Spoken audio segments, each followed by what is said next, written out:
Sosok Agus sopir angkot meninggal dunia saat kerja, tak miliki rumah hanya tidur di kolong flyover. Seorang sopir angkot rute 44 jurusan Kampung Melayu Tanah Abang ditemukan tewas di Jalan Profesor Dr. Satrio Kuningan Setiabudi Jakarta Selatan, Senin, 28 April 2025, pagi. Kapolsek Setiabudi, Kompol Firman memastikan peristiwa bermula sekitar pukul 8 WIB saat korban tengah mengemudikan angkot bernomor polisi B1715VT. Ketika salah satu penumpang turun, korban yang bernama Agus Thohir 56 tahun mendadak mengalami kejang dan tubuhnya bersandar ke arah penumpang yang duduk di sebelahnya. Korban tampak seperti pingsan, tidak bergerak dan tidak berbicara apapun.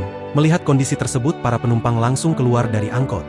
Karena mobilnya berhenti agak di tengah, maka salah satu warga yang lewat meminggirkan mobil angkot tersebut, ujar Firman di Jakarta, Senin, 28 April 2025. Polisi yang menerima laporan dari warga segera mendatangi lokasi kejadian dan memeriksa kondisi korban. Saat dicek, korban diketahui telah meninggal dunia. Korban tinggal seorang diri dan tidak memiliki tempat tinggal dan tidur di kolong flyover Terminal Kampung Melayu, ucap Firman. Dari hasil pemeriksaan, tidak ditemukan tanda-tanda kekerasan pada tubuh korban. Pemeriksaan identifikasi tidak ditemukan tanda-tanda kekerasan, kata Firman. Video yang memperlihatkan sopir angkot tersebut yang tewas di dalam mobilnya pun viral di media sosial.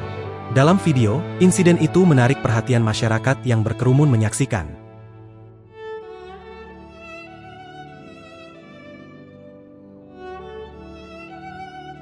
Download Tribun X sekarang, menghadirkan lokal menjadi Indonesia.